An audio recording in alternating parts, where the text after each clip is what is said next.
자, 부동산 정책에 관한 설명 중 틀린 것은, 자, 올해 시험 문제에 우리 출제위원들이 정책에 들어가면요, 꼭 출제하는 내용이 있어요. 그게 뭐냐 하면은 직접 개입과 간접 개입. 이게 꼭 출제하거든요. 정부가 부동산 시장에 직접 개입을 하거든요. 그래서 수요자와 공급자의 역할을 적극적으로 수행을 하는 것이 있고, 또는 시장 기구의 골격을 유지하면서 시장이 가지고 있는 기능을 통해서 정책 효과를 달성하는 게 무슨 개입? 간접 개입. 근데 시험 문제 되면요, 이게 어려운 건 아닌데 너무 잘 틀리신 분들이 많아요. 올해도 출제할 텐데. 그래서 잘 구분해 두셔야 됩니다. 이 금융 지원 정책은 뭐냐? 그러면 LTV, DTI 요걸 얘기하는데, 금융상의 지원 정책은 금융기관을 통해서 정부가 개입을 하는 거예요. 제3자인 금융기관을 통해서 개입하는 건 간접이야. 직접이 아니라 간접 개입. 자, 2번 용도지역 개념이죠. 토지를 경제적 효율적으로 이용하고 공공복리 진증을 도모하기 위하여, 자, 밑줄은 서로 중복되지 아니하게. 밑줄. 이게 용도적은 중복 지정이 안 돼요. 서로 중복되지 아니하게 도시관리계획으로 결정하는 지역을 용도지역 개념이 나와 있습니다. 자, 주택법입니다. 주택법에 의해서 투기 과열지구로 지정될 경우에는 투기 과열지구 안에서 사업 주체가 건설 공급하는 주택의 입주자로 선정된 지위에 대해는 전매 제한 조치를 취할 수 있다. 우리 분양권 전매 제한을 합니다. 만든 지문이죠. 자, 그리고 양도소득세는 뭐죠? 소득세법입니다. 자, 소득세법에 의해서 양도소득세를 부과하는데, 자, 여러분 토지 거래 시에 토지 가격 상승분에 대해서 양도소득세를 부과함으로써 뭐를 개발이익을 환수해요. 그래서 개발이익의 사유화 방지 효과를 기대할 수 있다. 그래서 여러분 개발이익을 환수하는 방법은 크게 두 가지 있죠. 과세적 방법, 비과세적 방법.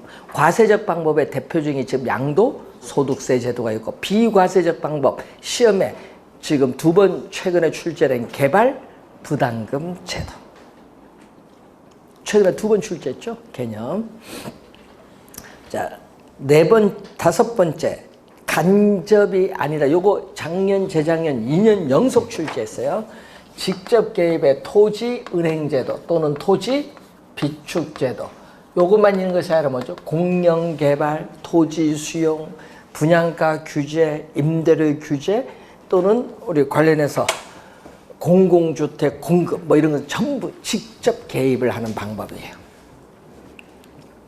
자, 비축 토지의 용도가 불분명한 상태에서 매입을 할 경우에는 정부 자체가 투기자의 역할을 하는 경우가 있다. 요거는 뭐죠? 단점. 누가 하죠? 요거는 우리 LH죠, LH. 그래서 한국토지주택공사 LH가 토지 비축 업무를 법적으로 부여받아 현재 수행하고 있다. 올해는요, 개념이 좀 중요해요. 토지 비축제도 개념 꼭 알고 들어가셔야 되겠습니다. 5번 정답이고요. 자, 17번 문제로 갑니다.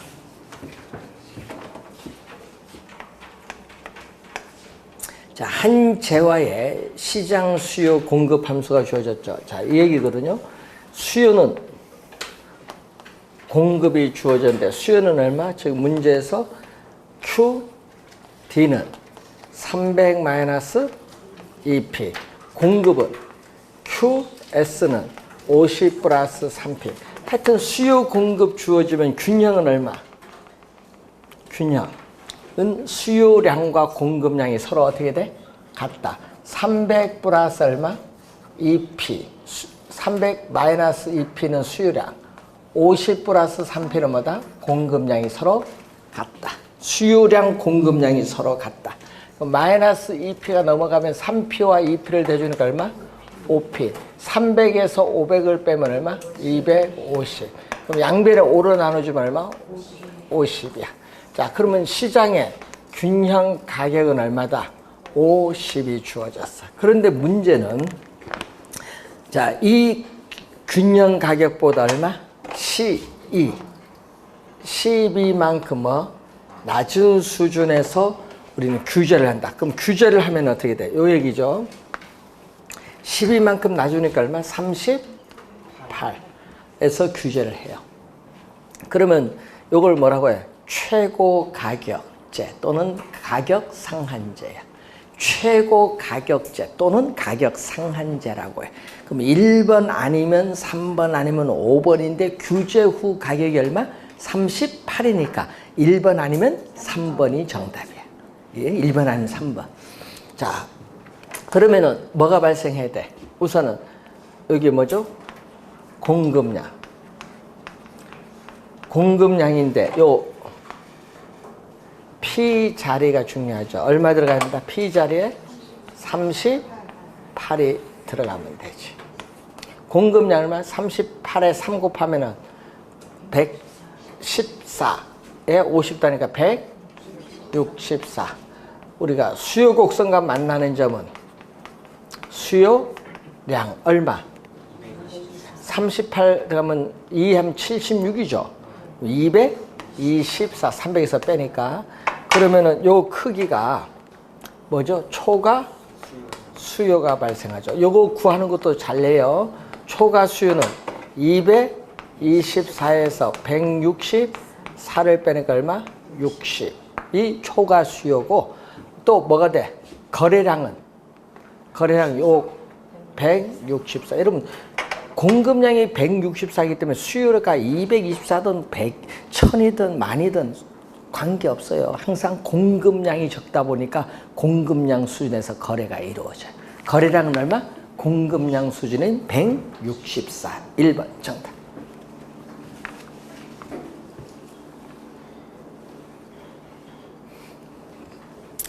올해 임대료 규제 중요합니다. 잘 확인 좀 해두시고 계산 문제도 중요하고요. 계산 문제는 2번 출제 한번 했었고 그 내용도 올해 중요해요. 자, 18번 정부에서 주택시장을 안정시키기 위해서 매도인에게 양도소득세를 뭔다? 중과하기로 했다. 자, 어떻게 돼요? 주택 수요의 가격 탄력성이 뭐다? 비탄력적. 공급은 뭐다? 탄력적이다.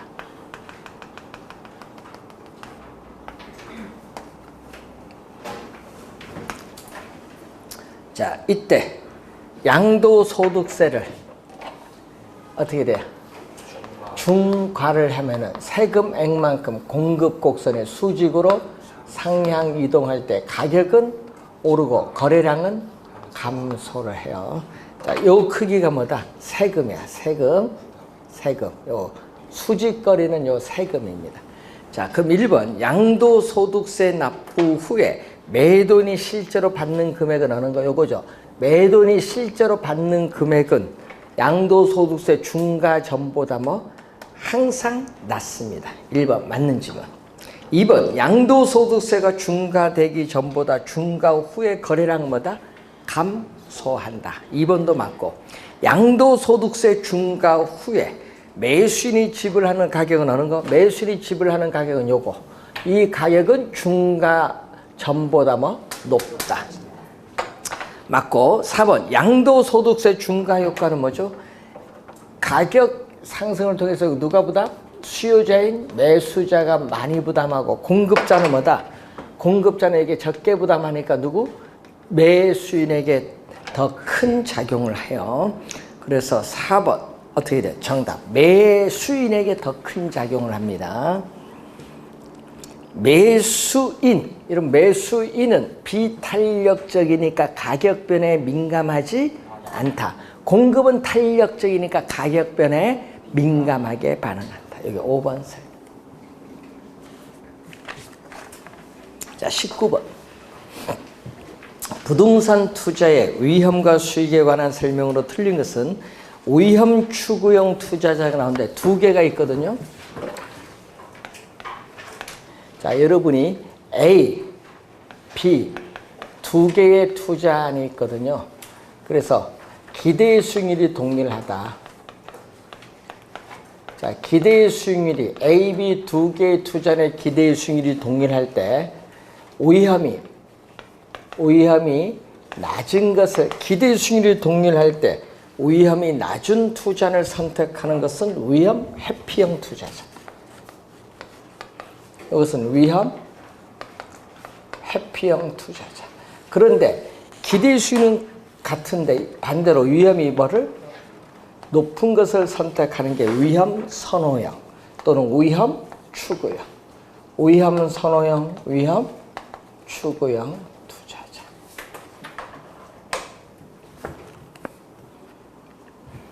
여러분 대부분의 투자자는 뭐예요? 위험 회피형 투자자. 그래서 시험 문제는 위험 회피형이 지문에 그래서 많이 나오는 겁니다. 주의 좀 해두시고 2번 동일한 위험 증가. 자, 2번은 얘기거든요. 위험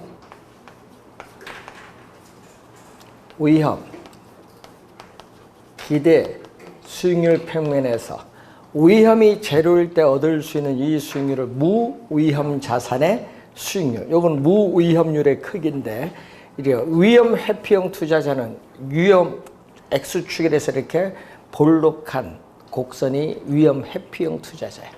자, 문제는 이렇게 완만하면은 공격적인 위험 회피형 투자자. 위험 회피도가 크면은 기울기 급하죠. 요거는 뭐다?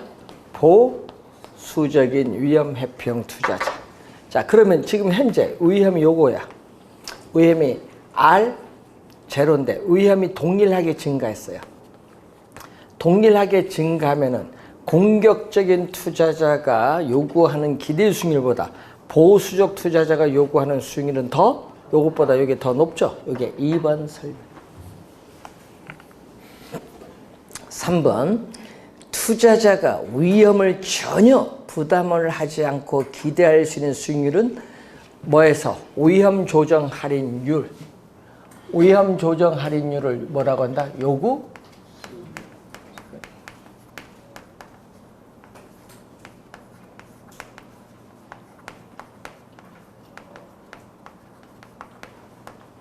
요것은 무위험률.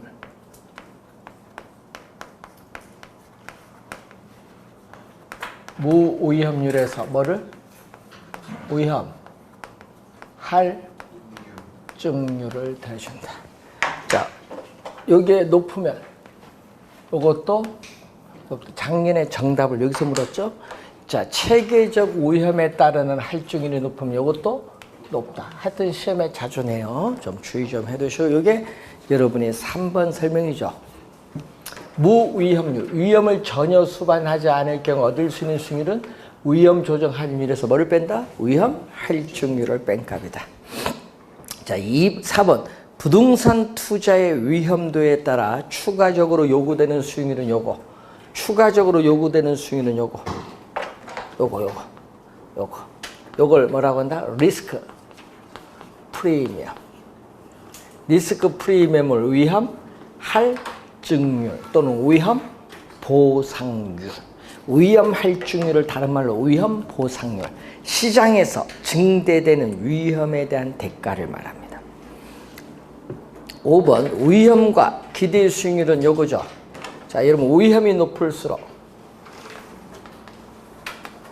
자, 위험이 높다. 그림 보세요. 위험이 높을수록 기대 수익률도 높아지잖아요. 예? 화살표가 같은 방향으로 변동하면 뭐다? 플러스. 같은 방향으로 변동하면 플러스. 마이너스가 아니라 플러스. 5번 정답.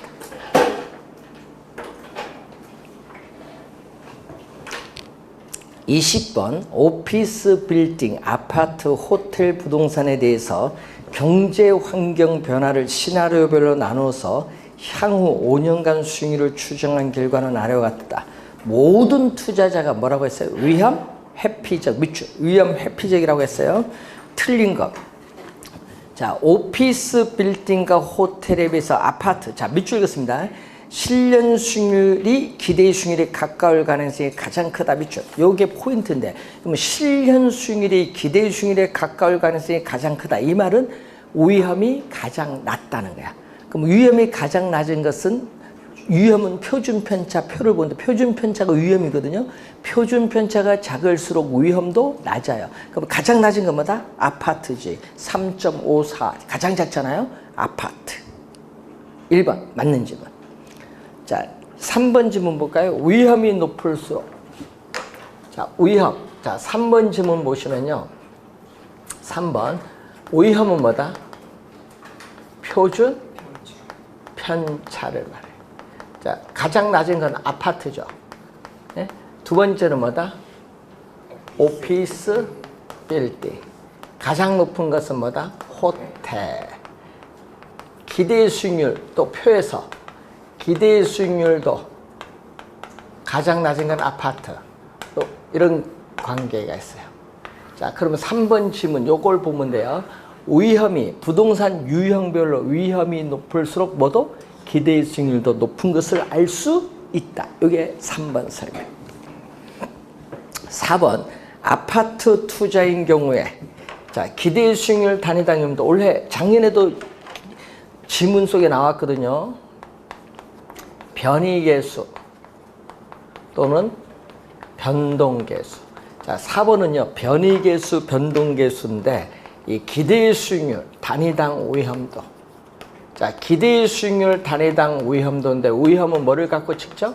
표준 편차를 가지고 측정. 그러면 아파트는 기대 수익률 몇 프로? 15%. 위험 3.54. 자, 오피스 빌딩 수익률 18.52에서 8.02. 호텔은 몇 프로? 20%에서 9.68. 요거 계산을 이제 하면 되죠. 대충 봐도 제일 작은 게 뭐예요? 아파트죠.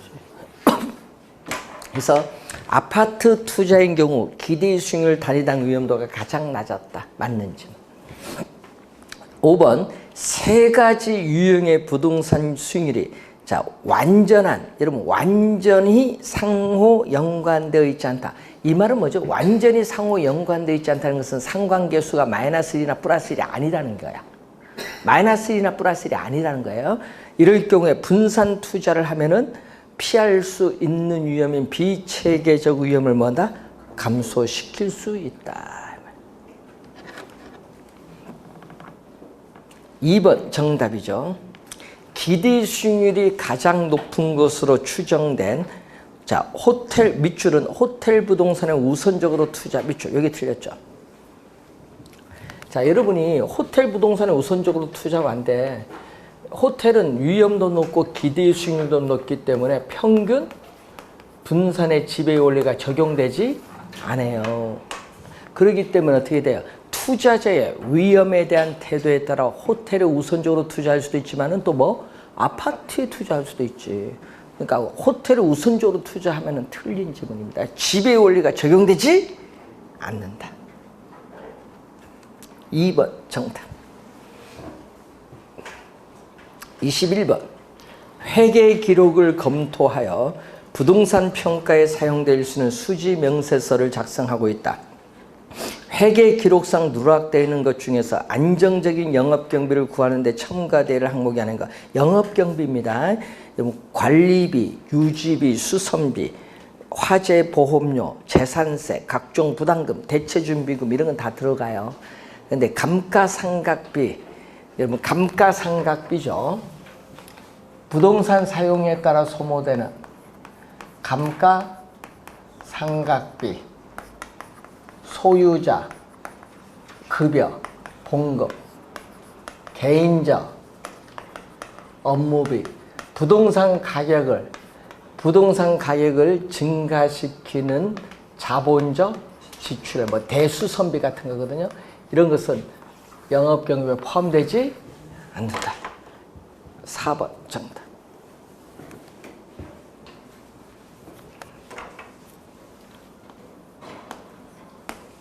22번 다음 중 내부 수익률로 오른 것만을 고른 것. 자, 여러분이 현금 부동산 투자로부터 미래에 예상되는 현금 유입의 현재 가치, 현금 유입의 현재 가치와 현금 유출,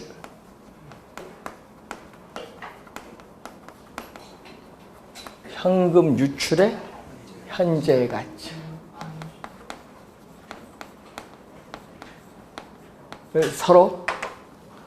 서로 각계, 혹은 서로 각계 만드는 할인율을 내부 수익률. 지금 A는 틀렸거든요. 이게 현재 가치지 뭐가 아니다. 미래 가치가 아니다. 현재지. 그래서 A는 틀렸고 순현재 가치는 얼마? 순현재 가치는 2년 전에 요 개념 정답으로서요. 현금 유입의 현가에서 현금 유출의 현가를 뺀 거. 요거 2년 전 정답이거든요. 그런데 문제는 서로 같으니까 얼마? 제로. 순현가를 0으로 만드는 할인율입니다. 수익성 지수는 현금 유입의 현가를 현금 유출의 현가로 나누죠. 같으니까 얼마? 1로 만든 할인율. 여러분 작년 시험 26회와 29회 두 번 출제된 게 요거거든요. 순현가가 0이면 수익성 지수는 얼마? 1이다. 요걸 26회 9회 출제를 두 번 한지. 내부 수익률 깨죠. 그리고 또 거기에 보면 부동산 투자한 그 자체, 투자한 그 자체에서 장래 예상되는 기대의 수익률, 즉 평균 투자 수익률이 무슨 개념? 내부 수익률 개념. 4번 정답.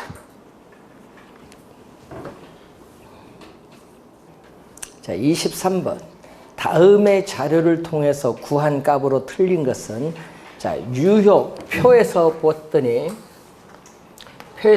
뭐가 나오냐면 유효 총 소득 승수인데, 여러분 승수 앞에 있는 건 뭘로 간다? 승수 앞에 있는 것은 수익이니까 분모로 가고, 우리 총소득이나 순소득은 뭐를 대상? 총투자한 금액을 대상으로. 자, 총투자한 금액이 문제에서 얼마? 10억 원. 10억 원이고, 여기 얼마다? 5. 유효 총소득 순수. 그러면 얼마? 1번에 유효 총소득은 얼마?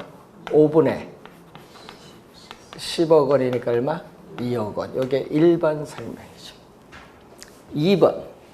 순소득 승수는 어떻게 나와요? 자, 소득 승수. 또 승수 앞에 있는 요것은 순영업소득 뭘로? 분모로. 또 여기는 또 뭐다? 총투자한 금액. 자, 총투자한 금액은 얼마? 10억인데, 자, 유효 총소득에서 영업경비를 빼주면 순영업소득이고, 부채 서비스에 4천만 원, 부채 서비스의 원리금 상환에 4천만 원을 빼주면은 세전 현금 흐름은 얼마? 지금 얼마 나왔다? 6천만 원이 나왔다. 그러면 여기 얼마 나온다? 순영업소득은 1억이야. 1억. 그러니까 여기는 1억이야. 그러면 총투자 금액을 순영업소득 1억을 가지고 회수하는데 몇 년 걸린다? 10년 소요된다. 그래서 자본 회수 기간은 몇 년? 10년. 순소득 순수를 자본 회수 기간. 역수는, 자, 순소득 순수의 역수 4번으로 갑니다. 종합환원율 또는 종합환원율 또는 뭐라고 한다? 자본환원율. 역수. 얼마 분모? 10억. 분자 1억 원. 곱하기 100 하니까 몇 프로? 10%. 4번 정답. 3번 세전 현금 수지 승수. 또 승수 앞에 있는 세전 현금 수지는 뭘로 간다? 분모. 세전은 얼마? 6천만 원이 나와 있고, 여기는 총투자 금액이 아니죠. 세전 세우는 순소득에서 대출금 갚으니까 지분 투자액을 대상인데, 문제표에서 지분 투자액이 얼마다? 6억 원. 6억 원을 6천만 원 가지고 했었는데 몇 년 걸린다? 10년 소요된다. 자, 올해 시험에 반드시 출제가 예상되는 용어가 부채 감당률. 올해 중요합니다. 28회 시험에도 출제했고 작년은 또 계산 문제로 나왔는데 올해 진짜 출제하거든요. 순영업소득 얼마? 1억 원. 1억 원이 부채 서비스액 4천만 원에 몇 배가 되는가 측정하는데 분모분자 2천만 원 나눠주니까 얼마? 2천만 원 분모분자 나눕니다. 5, 여기는 2, 2분의 5니까 얼마다? 2점. 자, 여러분 올해 시험에 만약 이런 형태로 투자로 해서 나왔다. 표가 주어지고 계산 5개. 정답은 4, 5번에 있어요. 출제할 때 다 배열이 그렇게 놓게 돼 있어요. 그러니까 여러분 이런 계산 5개 다 한다. 아, 그러면은 빨리 풀려면은 4, 5번부터 푸는 것이 낫다. 5번 풀고 답이 나오면 좋고 아니면 4번 답이지. 그래 이런 문제 혹시 찍을 때 뭐 1번, 2번 가서 찍으면 큰일 나는 거지. 자, 24번 문제로 다음과 같은 조건일 때 임대사업 첫 해 대상 부동산의 부채 감당률은 얼마냐?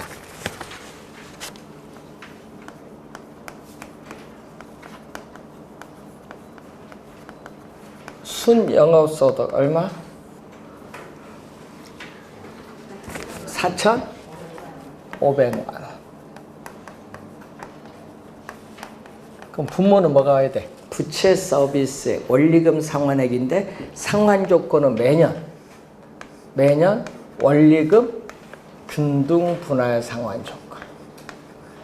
그럼 매년 원리금 상환액. 여러분 원리금 상환액이 부채 서비스액인데 뭐에 대해서? 대출금. 지금 부동산 가치는 얼마? 10억인데 대부비율이 60%니까 대출금은 얼마? 6억 원. 네. 뭐를 곱한다? 저당 산수. 얼마? 5%. 얼마 나온다? 3천만 원. 여기가 3천만 원. 분모분자 1,500만 원 나눕니다. 1,500만 원 분모분자 나면 2 얼마? 3. 1.3 정답.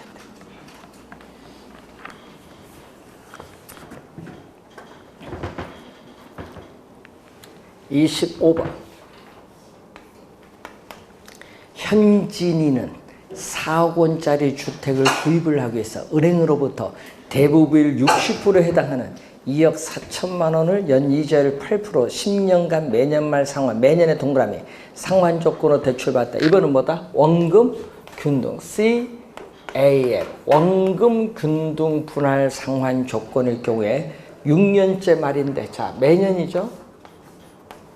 자 매년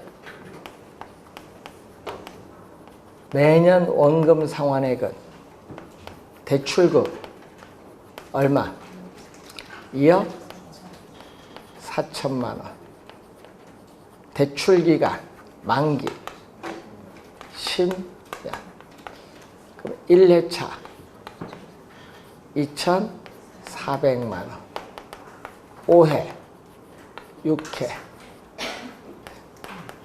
그러니까 매년 갚아나가는 요게 2,400으로 똑같죠? 네. 우리는 구하는 건 뭐 6회차만 구하면 되니까 요거만 구하죠. 원금은 2,400만 원이에요. 이제 이자를 구해야겠지. 이자는 항상 뭐에 대해서? 융자 잔고. 매 기간 융자 잔고의 미상환된 원금 얼마? 5년 동안 얼마 갚았어요? 1억 2천 갚았어요. 그러니까 2억 4천에서 1억 2천 빼니까 남아있는 금액은 1억 2천만 원에 뭐 연 이자율 몇 프로? 8%. 곱해줬더니 8, 20, 960만 원. 960만 원 더해주면 원금 이자 더해주니까 3,360만 원이 나오죠. 3,360. 3번 정답이 되겠습니다. 여러분 작년 시험에는요 원리금 균등 분할 상환 냈거든요. 작년 계산 문제 2회차 3회차를 냈거든. 그리고 26회 8회는 원금 균등 출제했어. 그래서 올해 시험도 마찬가지 원금 균등 원리금 균등 공식은 꼭 기억하고 다니셔야 돼. 올해 출제 또 하거든요.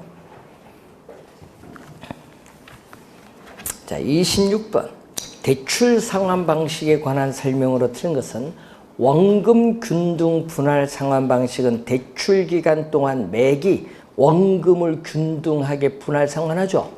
똑같잖아요, 똑같이. 그리고 이자는 뭐다? 점차적으로 감소하지. 원금이 상환한 만큼 이자는 점점 줄어들지. 1번 개념입니다. 2번 원리금 균등 분할 상환 방식의 원리금은 뭐다? 여기 원리금은 대출금에 뭐를 곱한다? 저당상수. 감채기금 개수가 아니라 저당상수를 곱하여 구합니다. 2번 정답.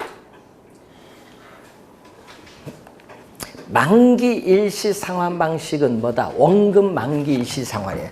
여러분 원금 만기 일시 상환은 이런 의미거든요. 예? 만기까지 뭐만 갚아? 이자. 대출금의 이자율을 곱한 이자가 수평선이야. 이자 지급 곡선은 만기까지 똑같다. 수평선. 그리고 원금은 만기의 전액 상환. 여기 3번. 4번. GPM이죠. 체증. 분할 상환 방식은 원리금 초기에는 뭐다?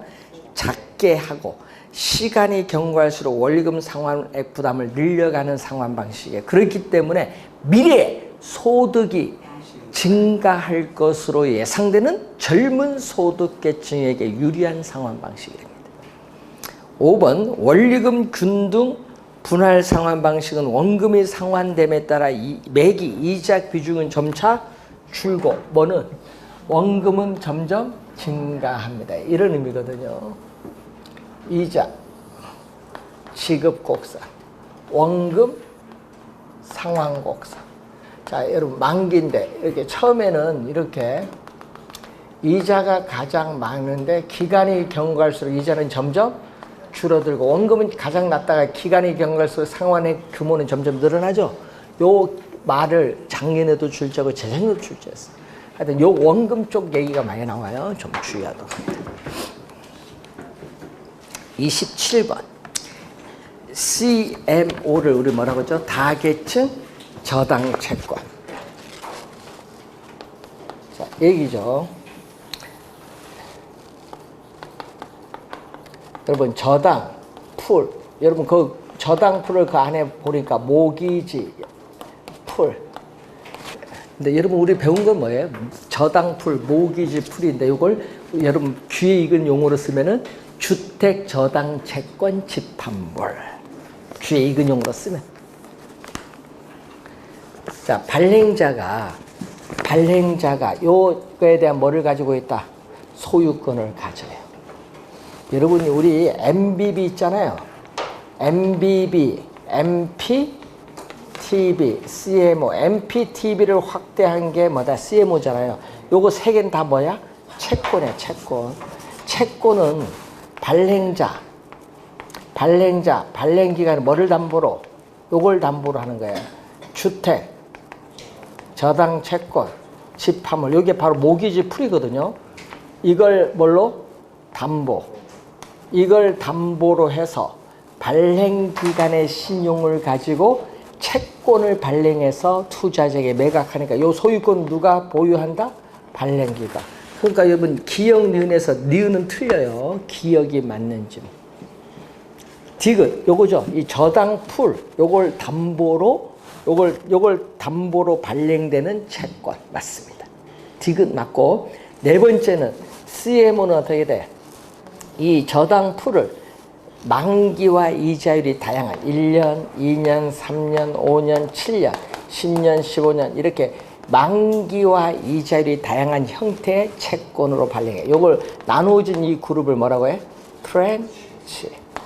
그러니까 여러분 이 하나의 저당 풀에 대해서 동일한 상환기간을 가진 게 아니죠. 상환기간이 채권의 존속 시기, 상환기간이 이렇게 뭐야? 다른 겁니다. 그래서 네 번째는 틀렸고 다섯 번째가 맞습니다.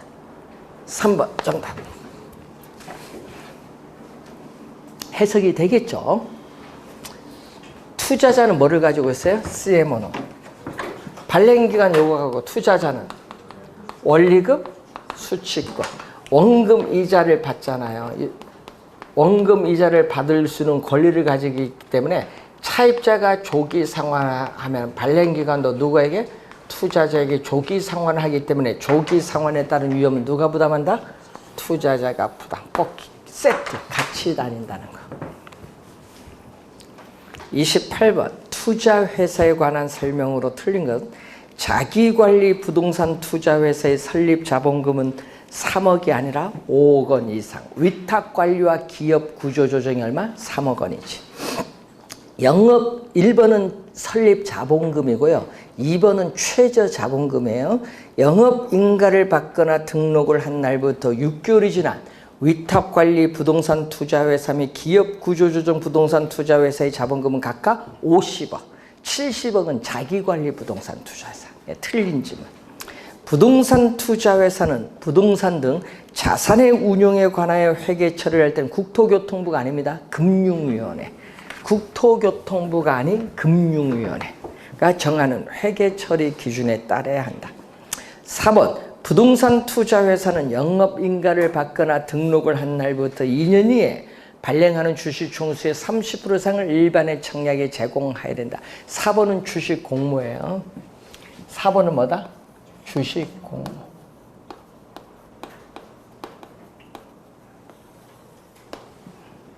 정답.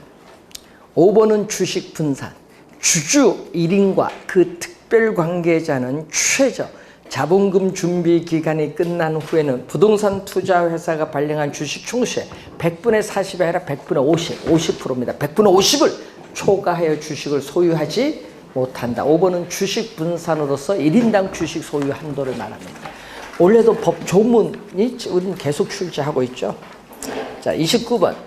프로젝트 파이낸싱 기법에 대한 설명 중 틀린 것 1번 정답. 뭐 반드시 담보대출하면 안 돼요. PF는 부동산을 담보로 해서 대출 받는 게 아니에요. 부동산을 반드시 담보로 해서 대출 받는 방식이 아니다는 거. 사업주는 우리는 출자를 하죠.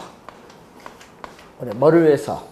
우리는 출자해서 특수법인인 프로젝트 시행회사를 만드는데 뭐를 위해서? 특정 유전개발 사업, 아파트 개발 사업 같은 특정 프로젝트 개발 사업을 위해서.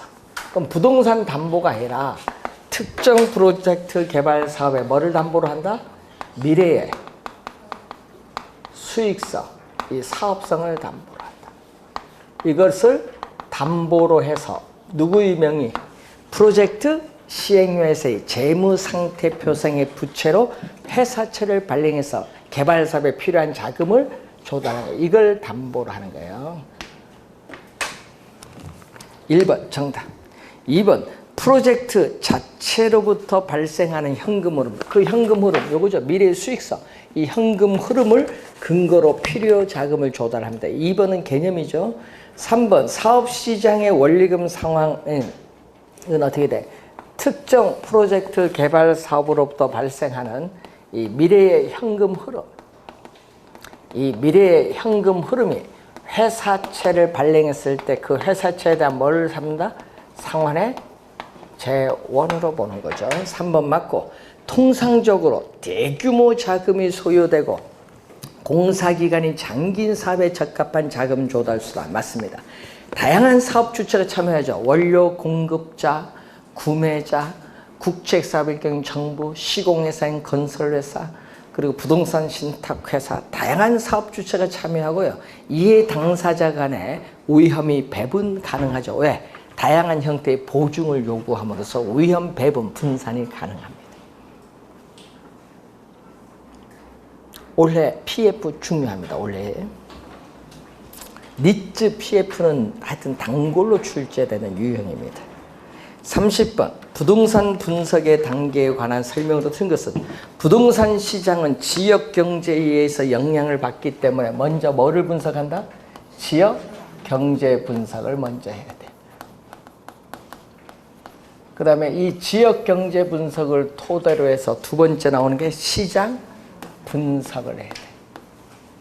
그래서 시장 분석은 특정 부동산에 대한 수요 공급 상황을 분석하고 시장 분석을 하고 나서 그 다음에 세 번째가 시장성인데 여러분 시험 문제 나오면요 요거 두 개 순서 헷갈려서 잘 틀려. 또 같은 용어가 아니다. 시장성은 뭐죠? 매매 또는 임대될 가능성, 즉 분양 가능성을 분석하는 것으로서 시장 분석을 거친 후에 시행하는 것이 타당합니다. 맞는지만. 그 다음에 요거 다음에 뭐가 온다? 타당성.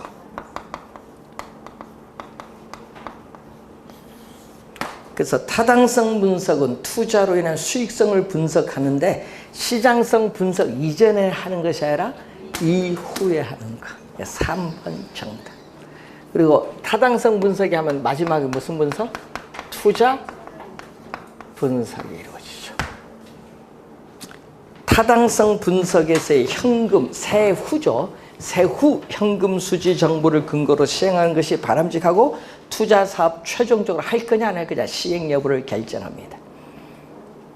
31번 도시 및 부동산 개발에 관한 설명으로 틀린 것은 자 여러분 1번 질문 상당히 중요한데 부동산 개발업의 관리 및 육성에 관한 법령상 부동산 개발의 개념이 나오죠. 제2조에 나옵니다. 이 토지를 건설 공사의 수행 또는 형질 변경의 방법으로 조성하면서 자 밑줄은 시공을 담당하는 행위를 말한다. 밑줄. 그러면 시공을 담당하는 행위는 제외합니다. 그래서 1번 정답 많이 묻습니다. 원래 주의 많이 하셔야 되겠습니다. 자, 2번은 2년 전에 출제했었죠. 부동산 개발업이란 타인에게 공급할 목적으로 부동산 개발을 수행하는 업이고 3번은 또 공급의 개념이죠. 부동산 개발을 수행하여 그 행위로 조성, 건축, 대수선, 리모델링 또는 설치되거나 될 예정인 부동산 그 부동산의 이용권으로서 대통령령이 정하는 권리의 전부 또는 일부를 타인에게 판매 또는 임대하는 행위를 공급이라고 합니다. 자, 4번은 도시개발법령상의 도시개발사업 개념이 나오고 5번은 도시 및 주거환경정비법에 나오는 노후 불량 건축물 개념이 나와 있습니다. 1번 정답입니다. 여러분 이 1번 지문은 올해 좀 중요해요. 32번 다음에서 설명하는 내용을 모두 충족하는 민간 투자 상업 방식인데 준공이 나오죠. 민간 자본을 유치를 해요. 그래서 민간 사업자가 착공해서 뭐 한다? 준공을 해요. B. 하여튼 우리는 뭐부터 나온다? B부터 먼저.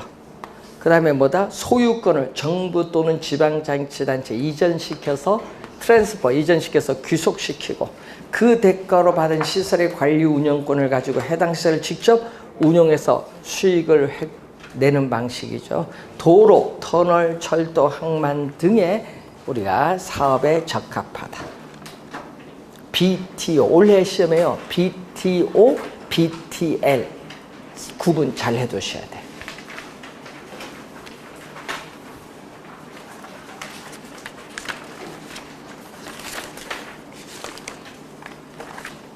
자, 부동산을 복합 개념으로 볼 때 부동산 관리 유형이 올바르게 묶여지지 않는 것은 2번이 정답인데 경제적 측면에서 임대용 건물의 손익관리, 보안, 방범 방제 등 안전대책과 관련한 보안관리는 기술적 측면, 건물의 기술적 측면. 2번 정답. 설비관리, 경제적 측면에서의 수입 지출 회계관리, 법률적 측면에서 권리의 보존관리, 뭐 계약관리는 법률적 측면. 2번이 정답이 되겠습니다. 자, 34번 잠시 쉬고 시작하겠습니다.